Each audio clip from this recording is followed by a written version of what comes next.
Hi, Gemini. Welcome to your 12 house card spread reading for the first 2 weeks of November. So, Gem, we're just going to jump right in. In your first house, which is all about you, your sense of identity, your divine spark, what makes you you, Gemini, you have, oh, wow, what a start to this reading. You have the Three of Cups. I get the sense that you are celebrating who you are. You're coming into some kind of personal victory around your identity, your sense of self, and how you're allowing that to be. What's that clarifier say, Em? Mm-hmm. Gemini, you've got the Page of Pentacles. Sorry, it was all upside down. Page of Pentacles in the first house of you, that makes you and your essence. This could also be an offering of good news coming through, Gemini. So maybe you recently had good news or you're getting some good news soon, and this is going to color the rest of your fortnight. So let's see how the reading speaks to that. Lovely. Okay, Gemini, in your second house of values, what you're resourced with, your talents, skills, gifts, and abilities that allows you to create abundance and security, you have the Temperance card. So, what this is saying is the gift, talent, ability, and skill that you have to create abundance is your capacity and your ability to refine something until it's at such a stage where it's ready to go out in the world and it can bring through abundance for you. The only kind of, not caution, but the only thing to be mindful of with this card is you don't want to be perfecting and perfecting and perfecting until the point where, your perfecting is a never ending tale. Sometimes we have to say that's enough, that's good enough. But this is a great card for abundance, Gem. Mhm.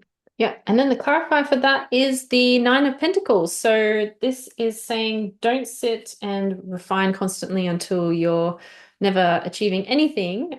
It's saying you've already got a lot of skills and talents that you can also use to your disposal.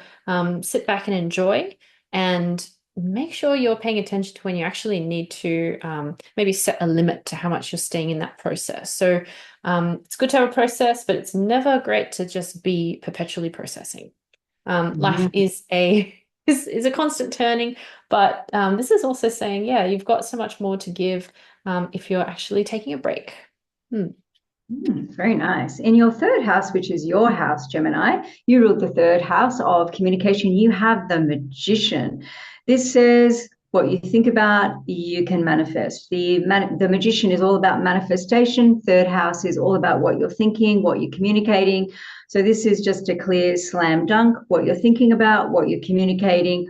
Watch out because you can manifest it. So be careful what you wish for and be mindful of what you're talking about because you can bring it into being. So, really exciting, Gem. Mhm. The clarifier for that is the Wheel of Fortune. Magician and Wheel of Fortune, very powerful universal energies at the same time. So in this fortnight coming, pay attention to where you can actually take action and do some magic. Use your words and your ideas to communicate what you're needing to achieve in your life, and that will bring it into manifestation. I'm glad you said that, Em. I just get the sense at this time, Gemini, you are a little bit magic.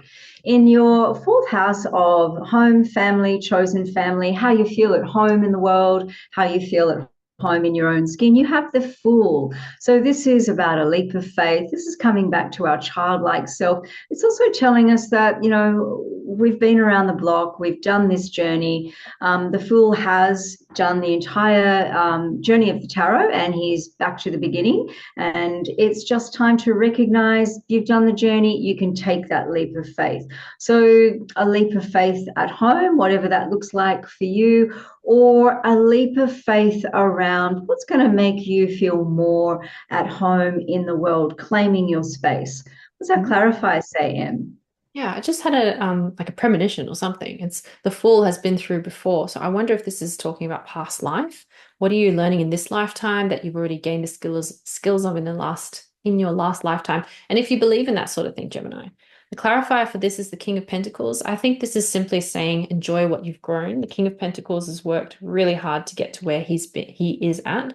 And he's kind of like at this stage of his life where he's in seniority. He's not overbearing. He's not a dictator. He's just really that reliable rock in your life. So being that for yourself or being a person in your life that does that for you, Gemini, tap into that energy. That would be really useful. Lovely. Gemini, in your fifth house of creative expression, this house is ruled by Leo. So it's about showing off, shining your light, getting some attention. You've got the Nine of Wands. So the Nine of Wands is haste. It's rushing in. And sometimes, the Knight of Wands isn't great. It's like going too fast, rushing in at the expense of something. But I get the sense that you are champing at the bit around some creative project and you want to rush in and creatively express this and get some attention, get some light shining on it. So I say go for it, Gemini. What's our clarifier, Em? So it's saying to do that, it's the Knight of Pentacles energy. So interesting that it's kind of a step back from the King of Pentacles in the previous house, but this expression tells me that it's going to take patience to develop and to grow. The Knight of Pentacles, when it's coming up in contrast to the Knight of Wands, it's very interesting. So there's this duality of energy happening at the same time. Don't be afraid of that contradiction. Maybe use it when it's useful, and yeah, you'll know when to use each energy. Really nice. In your sixth house, Gemini, oh wow, how beautiful. You have the Ace of Cups. So the sixth house is work, it's your choices, choosing in a really thoughtful way or a discriminating way, particularly around health. So your work at the moment, it seems like whatever you're working on, if it's not your 9 to 5, whatever you're working on, it's really filling your cup. This is something that just continues to fulfill you. So really positive. What's our clarifier say, Em? So work is fulfilling you with the King of Swords. Maybe I think the King of Swords he represents transformation. The butterflies on the throne are connected to transformation, but he's full of wisdom and experience. Maybe you're feeling, Gemini, like you've got a lot under your belt at work at the moment. You've got a lot to rely on and it's good and it's supporting you. And maybe there's someone in the workplace that can act as a mentor for you. It's always good to look out for good mentors and good supervision or people that can give you really loving, caring feedback that's going to grow you. So well done. Lovely. In your seventh house of relationship, oh, beautiful. You have the Strength card. So she has mastered her inner demons, her self-critic. It's mastery over self, not in a way that's about criticizing yourself or impatience. It's about patience. It's about self-mastery that's come through compassion of self and patience with self. So this landing in your seventh house of relationship is, if you're single, I feel like perhaps somebody like this, somebody who has mastered themselves and just kind of exudes that inner strength. They don't need power over anybody because they have self-empowerment. Look out for somebody like this. I think for those of you who want to are happily single, want to remain single, this suggests that this is the kind of relationship that you're now having with yourself. It's about empowerment. Really exciting, Gemini. Great. The clarifier for that, is the Ace of Cups. So we just had that in the last house. I think connecting these two houses together, no, not the last house, sorry, the fifth house, wasn't it? Which one was it? I can't remember.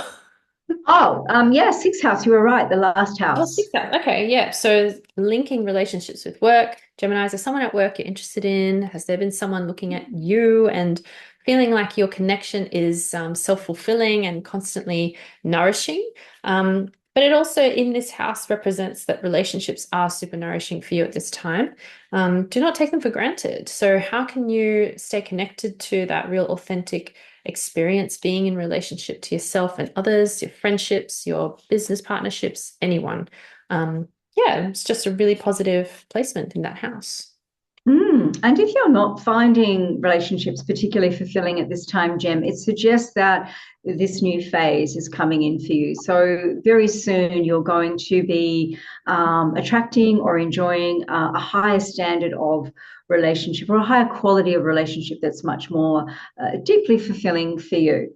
Really nice. So, in your eighth house of transformation, you have the Four of Swords. So this is about resting, recovering, relaxing. So, this is in your eighth house of transformation. So, this is really simple. It just tells me that you need, in order to have a transformation, to bring a transformation through, just hit the pause button. Just give yourself permission to have arrest without any sort of justification. What's our clarifier say, Em? Mhm. We've got the Knight of Wands in that house of transformation. The Knight of Wands is energy rushing in. He's been in every reading today. And it seems like something's happening, something Marsy going on. Um, I know there is something Marsy going on, but I can't remember what it was. Do you remember, Fran? Mars in Cancer. Oh yeah, Mars in Cancer. All right. Well, a close it's a sibling to you, Gemini, on the zodiac wheel. But anyway, the Knight of Wands is about a message coming through really hard and fast, or it could be you leaning into this passionate energy to get where you need to go. So it's an interesting dichotomy. You've got the rest of the Four of Swords, and then this card coming up too. I feel like you're going to be running at full speed and marathon, and then you're going to take that chance to just lie down and rest for like days. So who knows what that will result in, but metaphorically, of course, yeah, what you will, you need to actually rest. Thanks, Em. In your ninth house of higher mind and expansion, oh, you have our old friend. He shows up an awful lot. You have the Seven of Wands. So he's all about maintaining a boundary. He's about grit, strength, perseverance, persistence, and determination. So I feel like what this is saying, that all of these qualities that I just listed are paying off, and they're bringing out a new expansive period for you. So it's a great time of expansion for you, Gemini. What's that clarify say, Em? We've got the Temperance card. The clarifier as Temperance is suggesting that in your ninth house of higher thinking, and considering the worldview that you've got at the moment, how can you actually refine it so that it's more deeply connected to truth and the reality of things? And not getting stuck in that process like that came up in the second house. So Temperance card is really positive. It's also about walking the path towards the sun. So what do you need to refine in order to get to that goal? And that's actually going to structure the way you do that. Love it. In your 10th house of work, career, your public facing image, your reputation, you've got the 10 of Wands. So a 10 in your 10th house. So this is a card of hard work showing up in your house, which represents hard work. This is just saying that you are going to receive the fruits of your labor very soon. You're bringing home a harvest. Don't get too buried in the hard work. Ask for help if you need it, but the fruits of your labor are coming through very soon, Gemini. What's that clarifier say, Em? Yeah, we've got the Hermit card for the 10th house with the 10 of Wands there. The Hermit is just saying, bring down your wisdom that you've spent accumulating by reflecting on your experience and share it with the rest of the world. This is saying you have things to offer, even if you may feel like you don't. Everyone has a strength, and Gemini, you are full of strengths. What is something that can benefit the world around you by sharing that outwardly? Lovely. In your 11th house of hopes, dreams, and wishes, you have the Hanged Man. So the Hanged Man is just asking you to take pause. He is pausing so he can attain enlightenment. So this showing up in your house of hopes, dreams, wishes, friendships, the collective, just suggests to me that maybe you feel a little bit stuck in some area, you've been on a bit of a pause, or you've been through a deep time of reflection, and you've been wishing for something. And I feel like reflecting on this wish, the time for reflecting is over and the time for action is now. So take action, and it does suggest wish fulfillment. So I think if you just take the risk, Gemini, it's going to pay off. What's that clarifier say, Em? Yep. Oh, we've got the Nine of Swords. This card is asking you to pull back the covers, step up out of bed, out of this nightmare, whatever it was that was going on. You may be struggling with something in your friendship groups, or like there's a hope or a dream that hasn't been coming through for you. So this is asking you, maybe it's time to actually take action rather than sitting back and staying in that bed with the covers drawn up and like, oh my God, what's going to happen to me?